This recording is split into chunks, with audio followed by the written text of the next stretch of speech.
안녕하세요. 내 책을 서점에서 만나는 기적 책과 강연입니다. 이번 시간에는 출판 시장의 현황에 대해 알아보도록 하겠습니다. 원고만 무턱대고 쓰는 것이 아니라 진입하려는 시장의 현황을 잘 파악하면 내 책을 서점에서 만나는 기적 어렵지 않습니다. 먼저 2018년 기준 대한민국의 출판사 수를 알아보도록 하겠습니다. 표에서 보시는 것과 같이 출판사의 총 개수는 59,306곳입니다. 감이 잘 오지 않으신다면 다음 사진과 비교해 보도록 하겠습니다.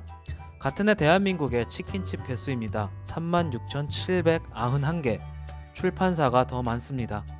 그래도 감이 잘 오지 않으신다면 마지막 자료 보겠습니다. 우리가 자주 먹는 맥도날드의 홈페이지입니다. 전세계 무려 37,000여 개나 있는 것이 맥도날드라고 나와 있습니다. 즉 다시 말하면 우리나라 안에는 그에 버금가는 치킨집이 있고 또 그것보다 훨씬 많은 출판사가 존재하고 있다는 얘기입니다. 그런데 이상하지 않나요? 치킨집이야 길거리를 나가보면 한 집 걸러 한 집 보이는데 출판사는 아무리 눈을 씻고 봐도 없는데 말이죠. 그 비밀은 잠시 뒤에 알려드리도록 하겠습니다. 자, 다시 출판 동계로 돌아오도록 하겠습니다. 2018년 대한민국에서 출간된 책의 종수는 총 81,890종입니다. 여기에서 한 가지 더 주목해야 할 것은 문학 장르 시, 에세이, 희곡 분야인데요. 책은 책을 쓰려고 찾아오시는 분들 중 대부분이 자신의 이야기인 에세이를 쓰려고 많이 오십니다. 그 분야의 통계를 살펴보면 한 해 동안 총 7,064종의 책이 출간된 것을 알 수 있습니다. 이것을 그냥 단순 계산으로만 한다면 한 달에 589종에 이르는 책이 우리가 알고 있는 교보나 영풍 등의 대형 서점으로 쏟아지는 것을 알 수 있는데요. 그럼 내 책이 이 589권 속에서 발견된다면 충분히 팔릴 수 있지 않을까 생각할 수도 있지만 신간 수명을 보통 3개월로 놓고 본다면 전달과 이번 달 그리고 다음 달에 각 589권 즉 1767종의 책 속에서 내 책이 독자들의 픽을 받아야만 한다는 것인데요. 그렇다고 책 쓰기가 어렵냐? 전혀 아닙니다. 이번엔 시선을 출판사로 돌려보도록 하겠습니다. 통상 한 권의 책을 제작하는 데에는 크게 디자인, 교정 교열, 그리고 인쇄에 대한 비용이 소요가 됩니다. 이때 소요되는 예산은 아주 작게는 50만원에서 많게는 1000만원 등 다양하지만 보통 책다운 책을 제작하려면 500에서 700만원 정도의 예산이 소요됩니다. 여기에서는 편하게 500만원이라고 이야기하겠습니다. 자, 다음 책을 만들어 놓고 마케팅을 안 할 수가 없겠죠. 마케팅에 소요되는 예산 안에는 정말이지 많은 예산이 있지만 가장 중요한 것을 꼽으라면 카드뉴스 제작 비용, 대형 서점에 입점하는 광고비, 인플루언서들을 활용한 홍보 등 정말이지 다양한 방법들이 많은데요. 여기선 편의상 1,500만원이라고 하겠습니다. 결국 디자인, 교정, 교열, 인쇄, 마케팅에 2천만원이라는 큰 돈이 책을 제작하고 홍보하는 데 들어간다고 보시면 되겠는데요. 이걸 누가 지불하느냐? 바로 출판사가 지불하는 것입니다. 원고가 투자 가치가 충분하다면 이 모든 금액을 출판사가 부담하게 되는데요. 다시 출판 시장으로 눈을 돌려보겠습니다. 경기의 악화나 개인 사정으로 인해 대형 출판사에서 근무하던 출판 기획자나 편집자들이 퇴직을 하게 됐다고 가정해 보겠습니다. 그들이 세상에 나와서 다시 할 수 있는 일은 아마도 경험이 많은 출판업일 가능성이 매우 높은데요. 그래서 그들은 자신들이 대표가 된 출판사를 차리게 됩니다. 흔히 이야기하는 1인 출판사인데요.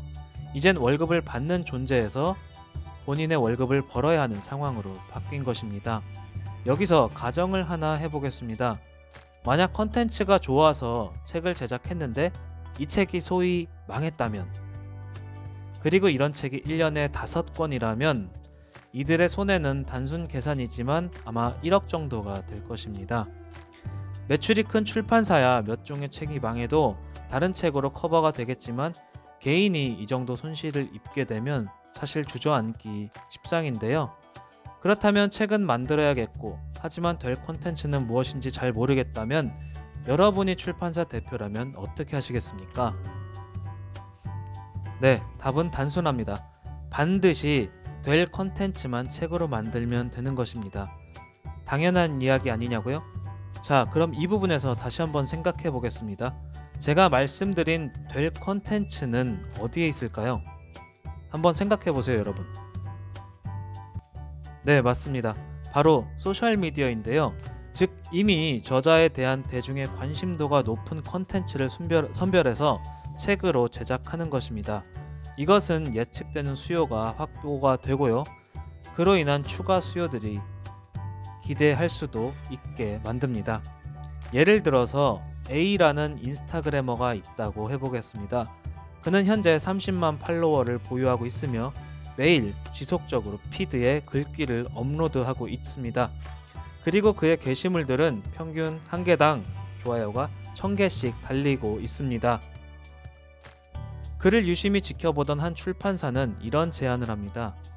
우리가 당신 피드에 있는 글을 전부 출간하겠다. 출간에 드는 비용은 모두 우리가 부담하겠다고 말이죠.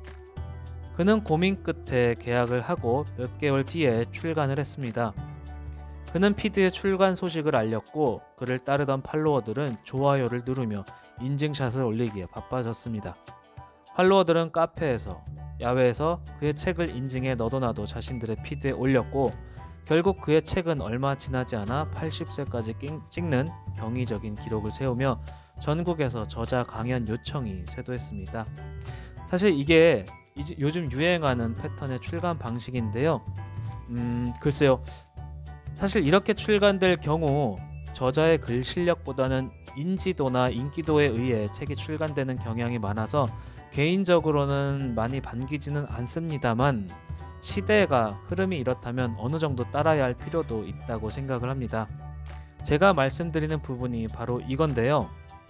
저자는 글을 잘 쓰고 투고를 해서 계약을 하면 가장 이상적이겠지만 출판사도 어쨌든 이윤을 남겨야만 하는 기업입니다. 그렇기 때문에 조금이라도 이윤을 더 남길 수 있는 혹은 실패할 가능성이 적은 컨텐츠를 찾고 있는데요. 만약 여러분이 지금 글을 쓰려거나 쓰고 있는 중이라면 자신이 가지고 있는 컨텐츠를 잘 정돈해 소셜미디어에 올려놓는다면 출간의 가능성은 더욱 높아질 것입니다. 네, 오늘은 여기까지 이야기를 하도록 하겠는데요. 어떤 분들은 저자가 글만 잘 쓰면 되는 것 아니냐라고 생각하실 수도 있습니다. 물론 그 이야기가 맞는 말씀입니다. 하지만 디바이스의 발전과 폭발적인 정보의 생산, 그것으로 인한 컨텐츠의 다변화로 인해 개인의 발견성이 더더욱 어려워지는 시대입니다. 하지만 거꾸로 생각한다면 남들과 조금만 다른 점을 부각시키면 누구나 쉽게 나의 컨텐츠를 알릴 수 있는 시대이기도 합니다. 이 부분을 생각해 보시면 좋을 것 같습니다. 지금까지 들어주셔서 감사합니다. 영상을 보시고 궁금한 점이 있으시면 댓글에 남겨주세요. 답변을 남겨드리도록 하겠습니다. 지금까지 책과 강연이었습니다. 감사합니다.